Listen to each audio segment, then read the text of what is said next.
Unang-una ho ako nagsusolar, unang-una. Alam mo kung simulang solar, 2009. Yan ho ang pinakamatibay na street light. Opo. At sa makikita nyo ho, hindi tulad ng ibang street light, sticker lang ho nakalagay. Okay. Kaya hindi alam kung ano ang ilang watts. Opo. Hindi katampo nito, nakaukit ang watts talaga ho. 300 watts. 300 watts. Legit to na original sa 300. Opo. Yung iba kasi street light ho, maraming street sticker lang ho nakalagay. Pero hindi siya 300 watts. Hindi natin alam kung 300 ba watts o ano kasi sticker lang. Hindi tulad po nito, legit na 300. Pag masaya sa loob ng 2 taon, palit bago. Ganon. Hindi re-referin. Okay. Oh, yan na. Ito ang ganyang solar panel. Laki. Laki. 3.2 kilowatts. Opo. Tapos, ang benta mo ay 16. 16,000. Okay. Kuya Rex, ano yung nabanggit mo nakaraan nito na 35,000? Ilang kilowatts yun? Ano yun? 8 8 kilowatts yun. Kasi lilinawin natin yung video, yung pinost ko sa Facebook. Siyempre may nag-comment doon na sobrang mahal daw, 35,000. Pero hindi ko kasi na-mention kung ilang kilowatts. 8 kilowatts yun. 8 kilowatts yun. Tapos ito, 3.2. 3.2 kilowatts. Yan, para malinaw dun sa mga viewers natin, mas mababa po ito na kilowatts. Tapos yung last na pinakita natin ay 8 kilowatts, nasa 35,000. 35. Magandang araw mga kuya at mga ate. Ngayong araw ay bibisitahin natin ang Rex Solar Products Trading. Isa sa mga mapagkakatiwalaang suppliers ng solar products para sa inyong tahanan, negosyo at iba pang mga proyekto. Kung naghahanap kayo ng mga solar panel, inverter, solar battery, charger controller at iba pang mga solar accessories, maraming pagpipilian dito na akma sa iba't ibang pangangailangan at budget. Good morning sa mga kuya at mga ate at sa mga nag-request na bumalik tayo dito sa Rex Solar Products Trading dahil nga gusto nilang makita yung mga solar setup na napakamura at tamang-tamang swak sa inyong mga budget. Kaya nandito tayo muli sa Unit M Everett Theater Building, 514 Ronquillo Street, corner Rizal Avenue, Barangay 307, Quiapo, Manila. At bisitahin natin ang tindahan ni Kuya Rex ng mga solar setup. May mga nagme-message sa akin at nagre-request kung ano nga bang solar setup ang bagay doon para sa kanilang mga load sa bahay tulad ng electric fan, TV, ilaw at syempre may kasama ng aircon. Ngayon, ipapakita ko sa inyo yung mga setup na swak doon para sa mga load ng bahay ninyo na pwedeng gamitin para sa mga solar setup. I-interview natin si Sir Rex, yung may-ari na mismo nito, para mas maingganyo kayo na mag-avail ng solar setup dahil nga 'di ba? Nagtataas na ang presyo ng kuryente, ng diesel at saka ng gasolina. Syempre, yung mga bilihin din ay nagtataasan na. Hindi lang kasi sila seller, hindi lang sila nagpo-produce ng mga solar setup. Nag-i-install din sila. Kaya kung meron kayong mga inquiries at saka kung gusto nyo pang malaman regarding dito sa kanilang mga binibentang solar setup, ay nandyan naman ang kanilang contact details na nakalagay sa ating screen. Kontakin nyo si Boss Rex at napakabait niyan. Talagang bibigyan pa niya kayo ng discount para makapag-install kayo ng inyong solar setup. At kung poproblemahin nyo nga yung mag-i-install, ay sila Sir Rex ay nag-install din. Depende sa layo ng inyong bahay. At nandito nga sa ating harapan si Kuya Rex, ang may-ari netong Rex Solar Products Trading. Sir Rex, magandang umaga po. Ay, magandang umaga rin po. Kuya Rex, kamusta po ang inyong mga panindang solar setup? Sa ngayon ho, medyo okay naman ho. Kasi karamihan na kinukuha, mga solar setup talaga, mga hybrid. Ginagamit nila sa mga pang-aircon rate. Yun talaga karamihan kinukuha ngayon. Opo, Kuya Rex, dahil nga maraming nagre-request na pumunta at bumalik ako dito sa iyong store para malaman nila kung ano ba yung tamang setup ng solar setup sa kanilang bahay. Tulad ng may aircon na 1 horsepower, ilang kilowatts ng solar setup ang kailangan natin. At ano ipapakita mo ngayon? Yung mga tanong nyo ng ganon, depende ho kasi yung kung ilang pirasong aircon at saka depende kung ilang horsepower. Yun dapat may compute natin. For example, 2 aircon, isang rate. Pwede tayo mag-set up na 6.2. Ngayon naman kung magkano ang price, depende po yun sa usapan natin kung pwede nyo pakabit or kayo magkakabit. Pag kayo magkabit, medyo nakamura ho talaga. Ngayon, depende naman po sa price natin, sa battery ho tayo magkatalo. For example po, ganito. Pag ganito mga battery na lead acid ho, medyo budget meal ho tayo. Pero pag yung light PO4 po ang pag-usapan, medyo mahal ho din taga ang presyo. At saka depende pa po yun kung ilang ampere-hour ang battery ko, for example, 51.2 volts sa 6.2, pwede na tayo sa mga 250. Kasama na ho ang service nun. 250,000. Opo. Opo. Kaya pag yun mataas ang battery, upgraded ho. For example, 200, medyo mataas na din po ang presyo. Opo. Kuya Rex, may tanong ako sa'yo. For example, ako kunwari ang buyer. Meron akong isang aircon lang na 1 horsepower, ilang solar panel ang pwedeng ilagay, at ilang battery ang pwedeng ilagay. Ano yun? Ano yung 1 horsepower? Inverter type? Inverter type. Ayun. Pwede na 1.5 doon. Apat na battery, apat na solar na pinakamalaki na 715 at saka 2 battery. Opo. Ito po yon na ilalagay. O, ganyan to na 1.5 horsepower. Pwede na sa aircon yun. Opo. Ito yung binibenta ni Kuya Rex na inverter na tsaka charger. Isang set na to. O, hybrid na po yan. Ang kulang na dito ay battery, battery po at saka solar. and yung wirings. Opo. Opo. Kuya Rex, magkano ang benta mo rito? Ito lang. Ito lang po. 3.2 ho, 16. 3.2 kilowatts. Opo. Tapos, ang benta mo ay 16. 16,000. Okay. Kuya Rex, ano yung nabanggit mo nakaraan nito na 35,000? Ilang kilowatts yon? Ano yun? 8 8 kilowatts yun. Kasi lilinawin natin yung video, yung pinost ko sa Facebook. Siyempre may nag-comment doon na sobrang mahal daw, 35,000. Pero hindi ko kasi na-mention kung ilang kilowatts. 8 kilowatts yun. 8 kilowatts yun. Tapos ito, 3.2. 3.2 kilowatts. Yan, para malinaw dun sa mga viewers natin, mas mababa po ito na kilowatts. Tapos yung last na pinakita natin ay 8 kilowatts, nasa 35,000. 35. Ngayon, kung bubuuin natin yung 35,000 na 8 kilowatts, tapos meron siyang 2 aircon na inverter na 1 horsepower, may TV, rep, lahat ng gamit sa bahay na sabihin natin.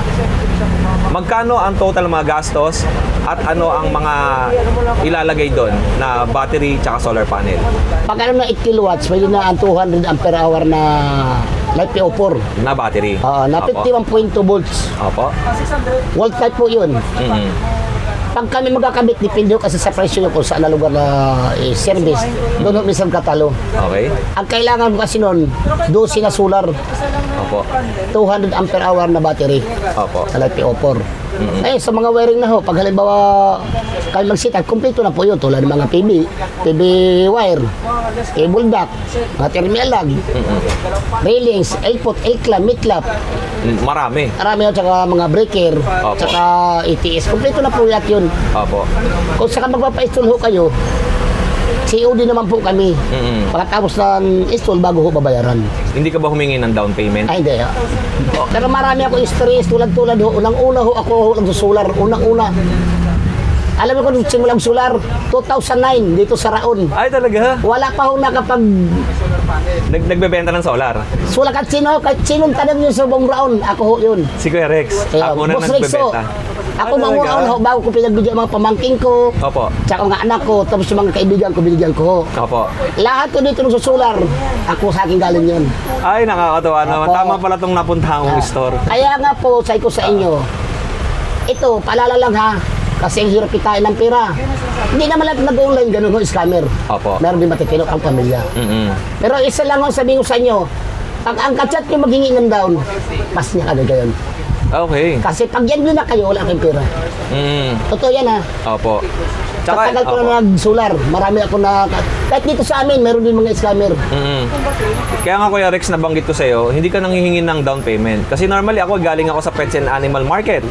May mga nagme-message sa mga seller na magpapadeliver ng ganito. Kasi na-encounter ko na rin eh. Pagdating ko ng Pangasinan, wala akong dideliveran. Ganun nga, sa iba ho kasi kitrit lang. Oo, nantitrip Nanira ang puro lang, ito nagsisira ng mga kapwa nila, Opo. walang magawa. Pero huwag niyo intindihin yun. Magkasala lang kayo pag intindihin yun. Basta dito ako sa Rex Solar Products Trading, siguradong assure talaga, no, Kuya Rex. Kahit Pero na mas walang down payment. Pero mas maganda po talaga. Pinaka-the best ho, pumunta kayo ng store para makita nyo lahat ang bagay.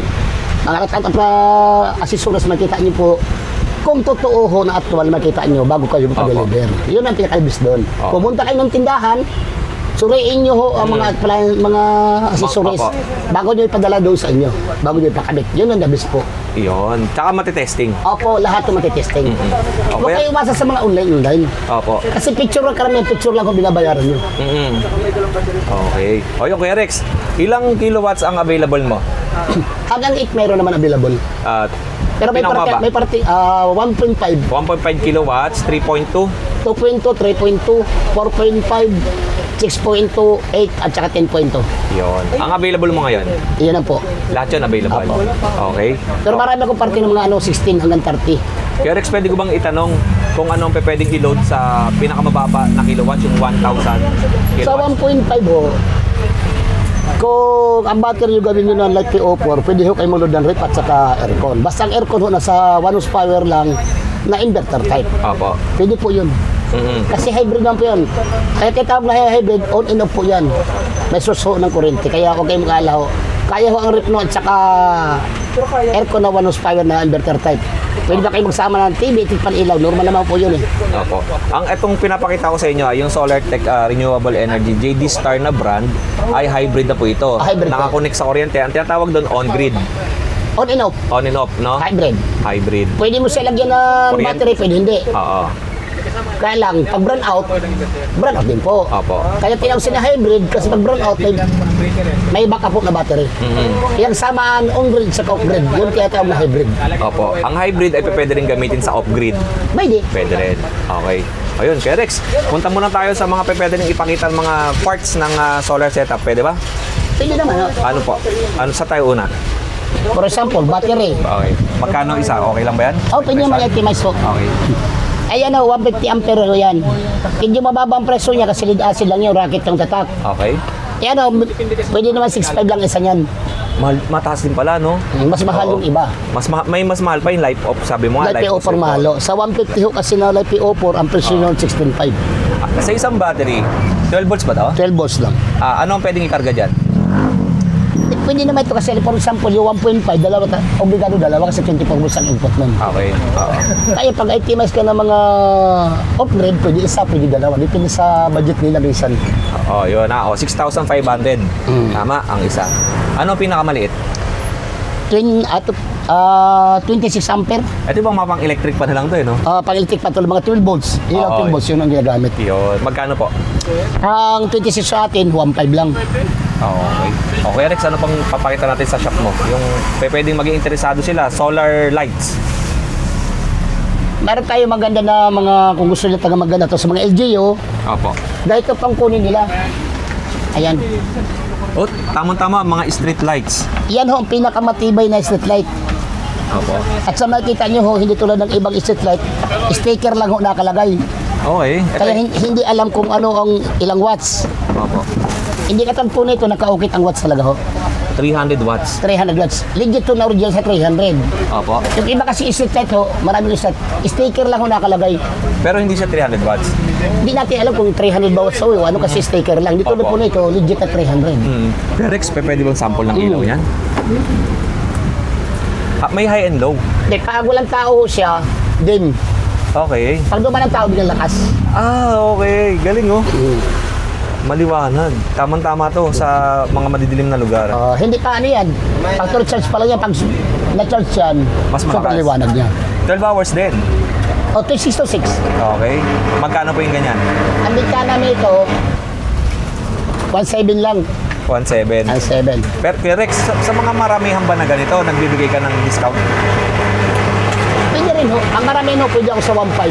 Okay. Pag retail, 1.7. Opo. At na-mention nga sa akin ni Kuya Rex, no, meron siyang available na 300, 400, tsaka 500. Ang presyo po ng 400, 2.5. 2.5. Yung 500, 3.5. ito yan ha. Ikaw lang meron nito? Ako lang meron yan. Si Kuya Rex lang ang meron dito sa Quiapo. Kahit saan yan, kahit dito sa ate, ano, Oo. ano naman yan. Ayan yung 500, no? Tapos yung 400, Ito, malaki. 100. Ito yung 500. At 300. 300, 400, 500. Opo. Ayan ang brand. Ato, DJ Scorpio ang brand. 1 year warranty po yan. Okay po. Kaya Rex, ipasok mo na po ito.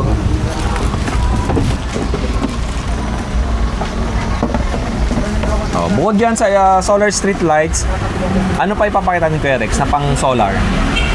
Marami, kaya lang hindi natin masabi sa inyo kung ano kakatibay kasi Yung ano lang Kuya Rex, ang pakita natin siguro yung mga, yung para sa'yo na ano, magandang klase.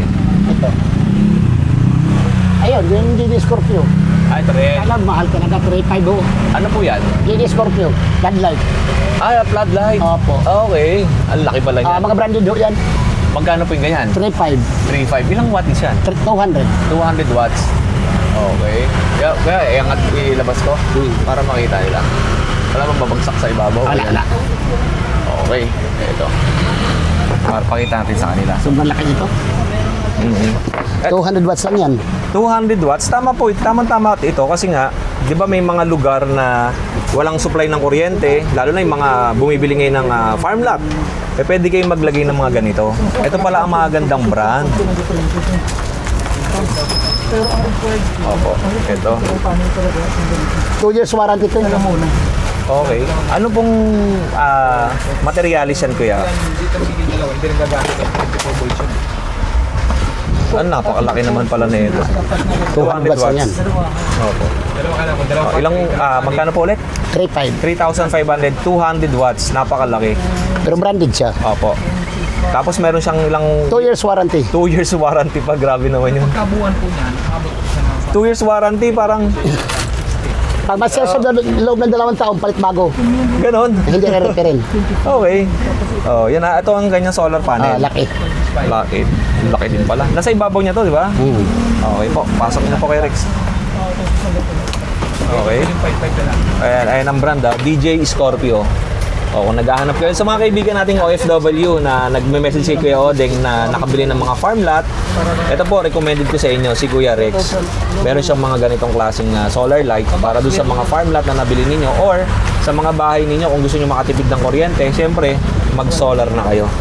At ito po, may papakita sa akin si Kuya Rex, MPPT Hybrid Solar Charger Controller Yan. para sa off-grid. Upgrade. Off-grid setup. Buksan mo na. Ito po. Ito, anak ni Kuya Rex. Yan. Ito naman yung lahat yan. Opo. For parcel. Ito lang kasi pinakamalaki 100 ampere. Ilang ampere ba ang kailangan para sa... Depende sa setup. Okay. Kinabasa kasi setup yan naman ang 100 ampere yan. Auto volt yan. Auto volt. Simulan 12, 24, 48. Okay. 60 volt. Magkano po yung ganito, Kuya Rex? Pag ito hindi piti lang namin ho, 9.5 lang ho yan. 9,500. 100 ampere na po yan. Opo. Pero may mas mura yan. 80, 60, 50, 40, 30. Medyo mura ho. Kuya Rex, saan ba ginagamit yung 100 ampere? Para saan? For example, may setup po na 5 kilowatts na off-grid. Marami na solar doon, mga 8 or 12. Yan ho ang gagamitin niya, 100 ampere. Okay. Tapos kailangan malaki ang baterya. Opo. Pag maliit ang baterya, maliit din ang ampere ng controller charger. Hindi, binabasa yung controller kasi sa solar. Okay. Kung marami ang solar, kaya naman taas ang amperahe ng controller. Opo. Siyempre, may mga bagong viewers eh. Kahit ako, tinatanong ko kay Kuya Rex kung ano yung mas makakabuti dun sa mga bibili. Kasi nga, baka mamaya bumili sila ng 100 ampere. Tapos ang isang solar panel lang ikakabit nila. Hindi pala pwede yon. Dapat mas marami. Nakikita niyo yun sa mga online kung anong controller ginagamit. Ito po yun. Maliit lang. Wala ho yan. Nasusunog ho yan. Okay. Kaya mas mura ho sa mga online kasi yan ho ang ginagamit. Tapos mga ito. kasi may dalawang break. Okay. Minsan ho kasi ang controller din nagdadala sa setup. Mas magandang controller, maganda rin yung mag-charge ang solar. Mas maganda yung harvest. Apa. Okay. O, to 9,000, 9.5. 9,500. NTT original yan. Oo po. Imbitahan naman po natin yung mga viewers at saka mga buyers na bisitahin ang iyong store. Sa mga naghanap yan at gusto makatipid sa mga kuryente, isa lang ang masabi ko sa inyo, pasal ko sa pinaka-tindahan po para sigurado po kayo. Saan po matatagpuan ang iyong tindahan? Dito lang po yan sa 514 Ronquillo Street, Corner Trinidad, sa baba ng Astro Hotel. Opo. Ayo, kaya Rex, anong oras bukas ang iyong tindahan? 6 to 6 ho kami. 6 to 6? 12 hours? Kahit linggo ho, alas 6 ng umaga bukas na po Walang kami. pahinga? Alas 6 din ng gabi ang... Hindi, I mean, wala kang off? Wala man... Wala po. Hindi uso dito. Okay, kaya Rex, meron ka bang mga power station? Dati marami kong power station. Ngayon wala? Di ako kumukuha gawa na marami reklamo. Ganon. Maganda ang Maganda tingnan kasi naka-box. Dahil lang ang battery ho nagkakaproblema. Okay. Oo. Kasi isipin mo ganito nga kalaki.